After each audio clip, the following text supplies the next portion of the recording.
da matéria História da Educação, da professora Adriana Macarini, onde nós vamos falar do Brasil Império e a educação. Nós usaremos para apresentar esse trabalho algumas ferramentas.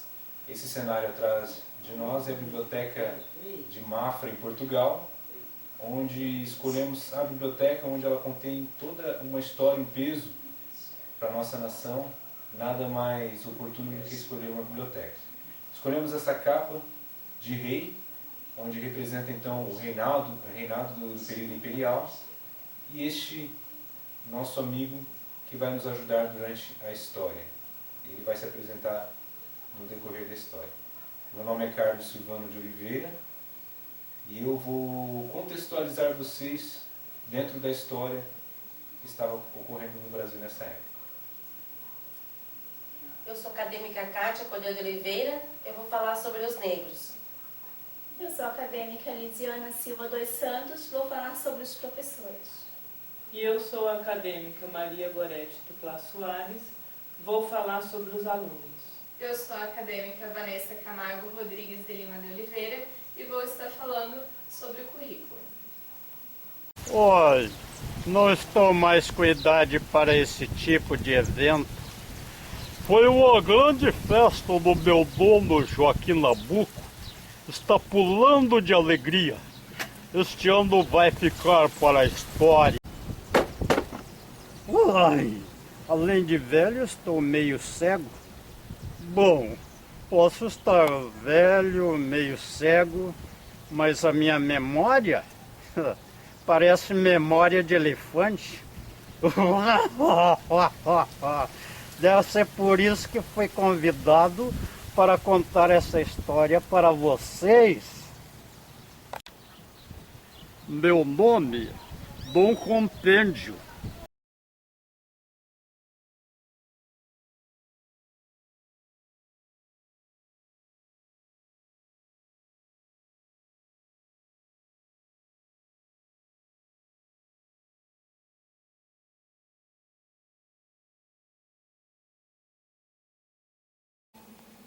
Olá pessoal! Hoje a gente vai apresentar para vocês como era o método educacional no tempo do Império. E para isso nós convidamos o Dom Compêndio para nos ajudar. Deixa eu me apresentar. Este é o meu vô. Este é o meu bisavô. E este é o meu tataravô. E este sou eu.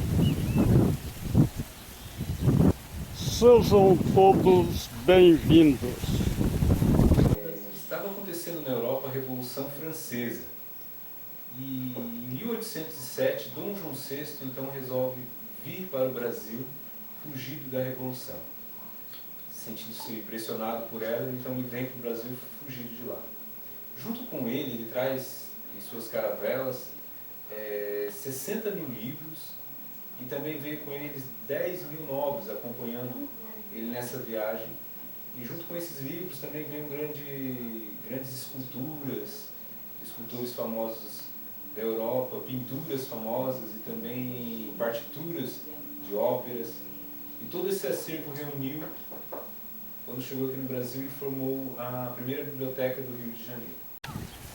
O meu tataravô cavalgou muito com Dom João VI, por até então um Brasil colônia.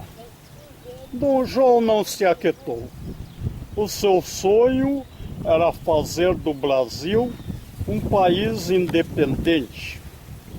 Para isso acontecer, muita coisa precisava mudar. Com a chegada do Dom João VI ao Brasil, houve-se maior preocupação em criar novas escolas. Já haviam algumas no Brasil da herança do método Pombalina, mas eles queriam mais que isso. Então, Dom João VI introduz no Brasil o método Lancaster.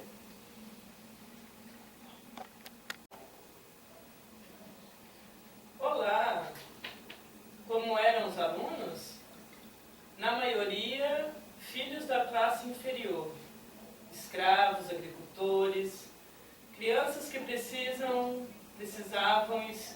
ajudar os pais na lida do trabalho.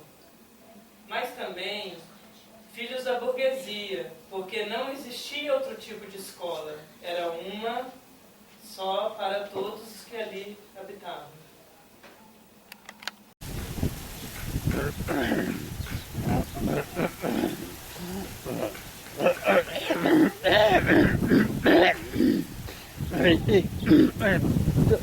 Desculpe, pessoal. É que cavalo velho, depois de uma idade, só come e dorme. Bom, o meu tataravô, sendo um bom português, voltou para Portugal, junto com seu dono, Dom João VI. Mas o meu bisavô, que ainda era um jovem alazão, ficou no Brasil, tendo como dono Dom Pedro I, o filho de Dom João. Oi, pessoal! No dia 17 de setembro, em 1822, foi proclamada a independência do Brasil. Será que naquela época as escolas eram precárias? Será que os negros iam para a escola? Sim ou não? Negros? Eu ouvi negros? Eu tinha um negro só para mim. Amava-o de paixão. Era um homem bem educado, sabia ler e escrever. Foi um grande amigo. Compêndio. Por muito tempo, os negros foram apenas escravos. Mas em 1827, para os considerados livres, Dom Pedro I consolidou no Brasil o método Lancaster, que visava o Estado Nacional no Brasil, a consolidação do Estado Nacional do Brasil. Com a Lei número 15, ele tornou obrigatória a escola primária e pública no Brasil. Oi, pessoal! E os professores, como eram? Neste método, os professores eram supervisores e os monitores eram os alunos mais avançados. Eles traziam o conhecimento para os alunos, ensinando a manter a ordem, classe limpa. Faltava professor bem informado. E o salário baixo? Falta de estrutura? Isso lembra algo? O método lancasteriano, ele assume o papel agora de disciplinar as classes inferiores, para que se torne mais a questão de submissão ao governo, onde estava sendo pregada a nacionalidade, o poder da nação sobre o povo. Então, agora vamos descrever como que era esse método Lancaster.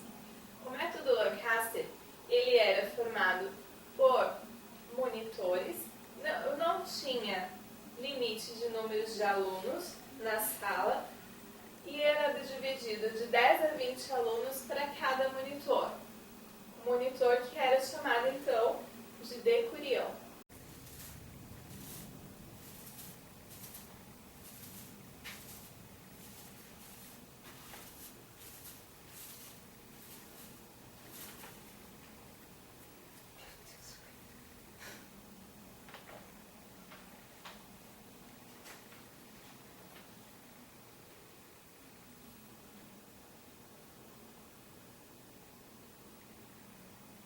Olha aí.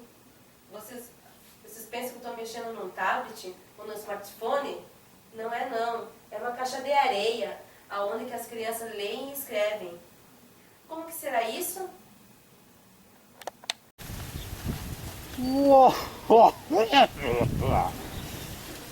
Caixa de areia para aprender a ler. Eu tenho um amigo meu, Dom Mingau, que tem uma caixa de areia, mas ele usa para outra coisa. Dom Mingau é meu amigo gato. Seu compêndio. Essa caixa aqui foi feita feita para ler e escrever. Mas eu não sei como é que faz isso. Então, Kátia, funcionava da seguinte forma. Os alunos se reuniam em volta do seu monitor, o quadro era dividido por canaletas e o monitor dava um sinal. Todos deveriam erguer o seu dedo. O monitor escrevia a letra que eles deveriam repetir e quando ele terminava, os alunos faziam o mesmo movimento repetindo a letra no quadro de areia seu. O primeiro que terminasse deveria dizer bem alto para todos ouvirem qual letra que era. Este método foi muito usado na primeira classe. Valendo lembrar que o método da escrita era separado e diferente do método que ensinava a leitura. Na escrita, o ensino do alfabeto foi dividido em 3 grupos. As letras formadas por linhas, as letras formadas por curvas e as letras formadas por ângulos. Meu bisavô contava que as escolas tinham perto de 100 alunos, só com um professor. Como que fazia para esses meninos ficarem quietos? Eu não sei. Minha mãe já relinchava com 2 potrinhos, meu irmão e eu. Olha, Dom Compêndio, as crianças têm muita energia, principalmente os meninos, que naquela época as escolas eram só para os meninos. Os professores, muito rígidos, além do método de competição que eles usavam direto, os castigos físicos e morais eram muito usados. Os alunos detestavam. Inclusive, uma certa época foi abolido os castigos físicos, mas os professores não concordaram. E em 1836, aprovaram uma lei que permitiu de novo os castigos físicos. Maria, pior era a situação do aluno. Era dos monitores, onde tinham que manter sala limpa, escola organizada, a ordem do aluno. Além disso, tinham que saber cada estágio de aprendizagem de cada um. Pois bem, Maria e Lidiane, no segundo período do método Lancaster, as disputas só aumentavam entre os alunos. Eles faziam o método de cartões suspensos. Eles se reuniam 12 alunos em volta do monitor com um cartão suspenso mostrando as letras do alfabeto ou até mesmo as sílabas. E eles deveriam repeti-las. Mas eles tinham o primeiro colocado entre eles, que estava identificado como primeiro. Ele começava. E se ele não acertasse todas as atividades que estavam naquele cartão, ele passava o seu primeiro lugar para o próximo que acertasse. E se ele acertasse, ele mantinha o seu lugar de primeiro colocado. Os alunos, na maioria, eram meninos, mas em 1827 foi criada uma lei dizendo que a escola para meninas se fazia necessária. A situação dos professores era muito semelhante aos dias de hoje. Os professores deveriam fazer o concurso público para ingressarem e serem vitalícios. Os meninos cidadãos deveriam aprender diversas coisas. Ler, escrever, as 4 operações, a gramática, inclusive a doutrina católica. Mas entre os políticos a conversa era outra. Para os pobres, deveria ser um ensino básico, simples, somente para facilitar o trabalho. O meu bisavô contava que o seu dono, Dom Pedro I, era um homem glutão e que não era chegado à higiene. Ele contava que tomava mais banho do que o próprio dono. Ele dizia assim: aquele porco barrigudo e frouxo não serve para ser rei, pois se o povo pressioná-lo, ele larga a coroa. Em 1831, houve a Noite das Garrafadas, no Rio de Janeiro.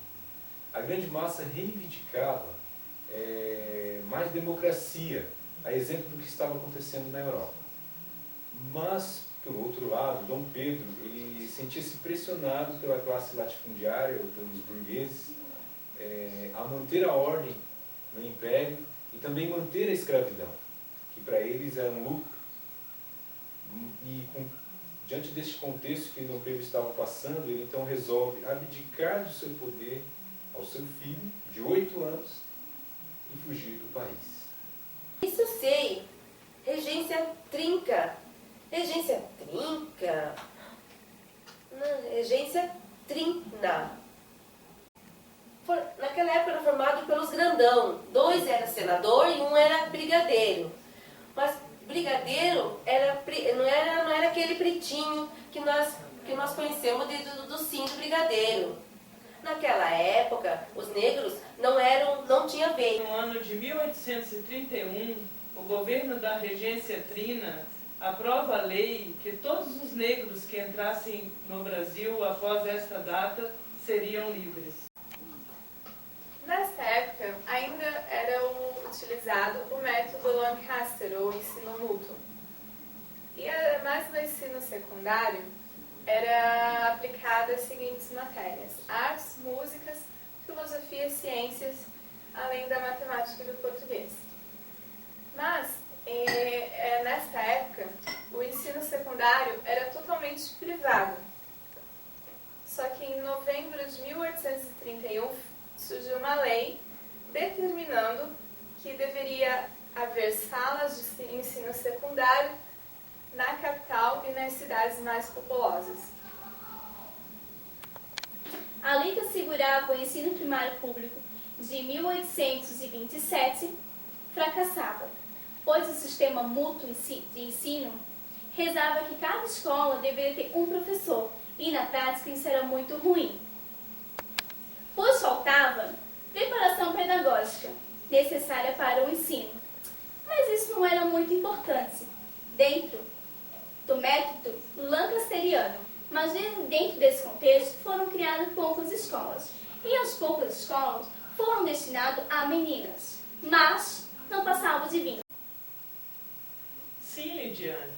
Esta foi a fala do ministro do Império, que a partir desta declaração foi criada a primeira escola normalista no Brasil, a fim de preparar melhor os professores, mas, no princípio, somente para os homens.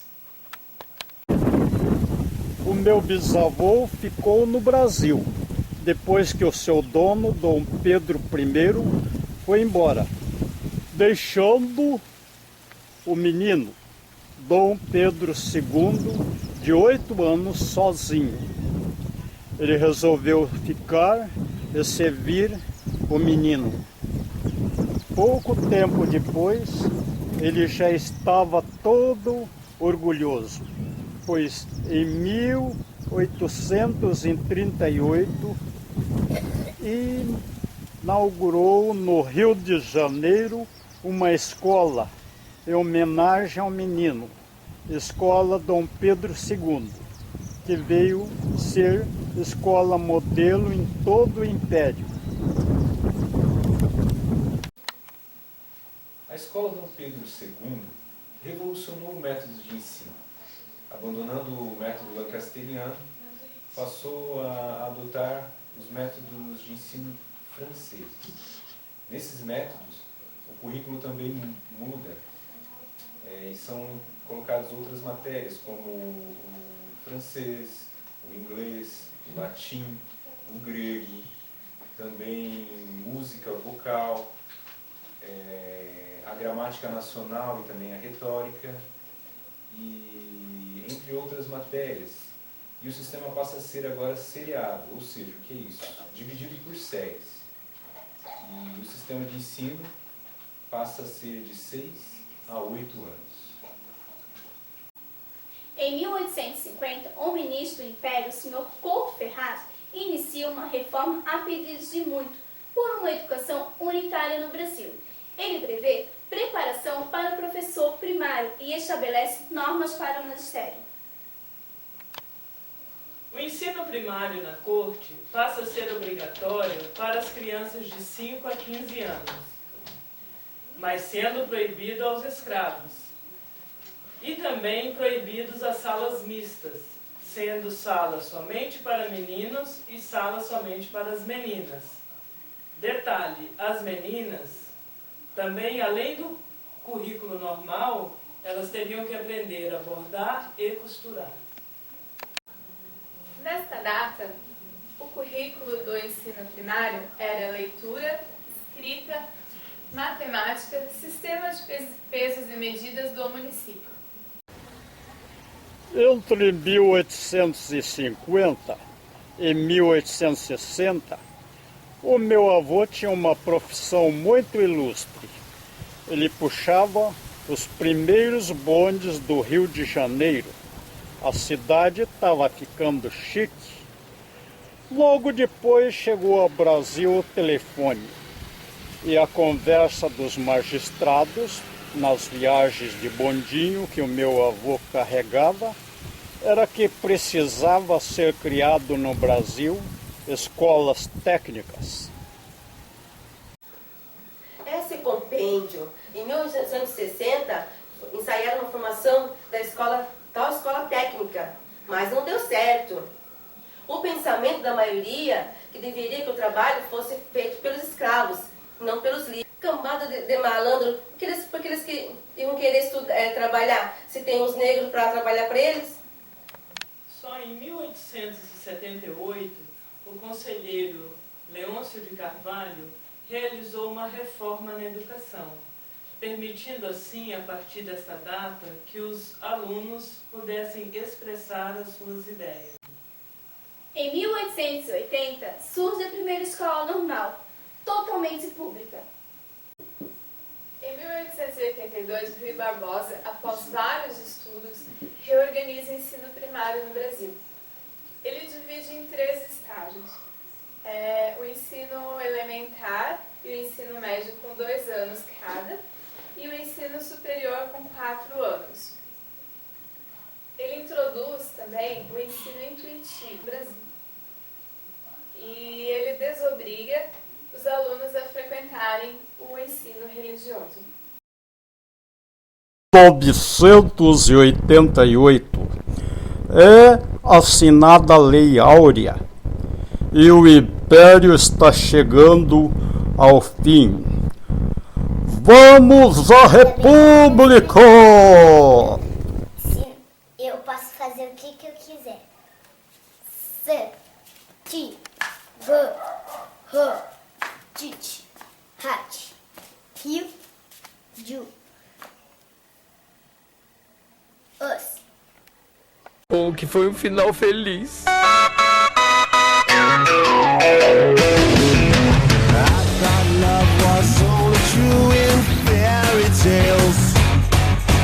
Meant for someone else, but not for me. Love was out to get me. That's the way it seemed. Disappointment. Olha, gente bonita. Dia 7 de setembro de 1822 foi proclamada a independência da República. Começa de novo. Oi, pessoal! E os professores, como eram? Os métodos, desse método, não pode cortar não. Claro, não vai ter problema. Vamos lá, pessoal! A gente faz Também.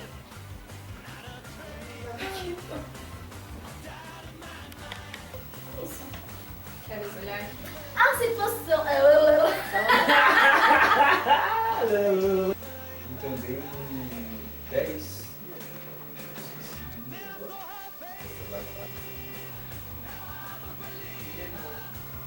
TV.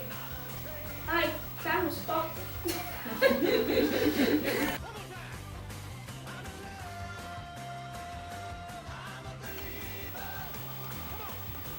Bem fácil, mas eu vou ler. O ensino. Meu Deus, que branco. Primário na cor. Ui, vamos lá.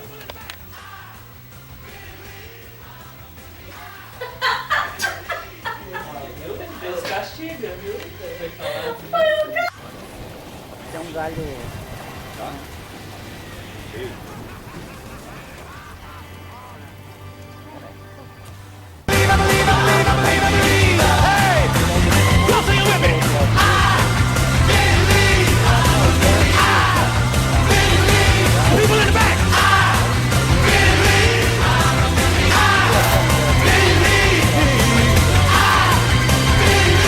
Viveram feios para sempre.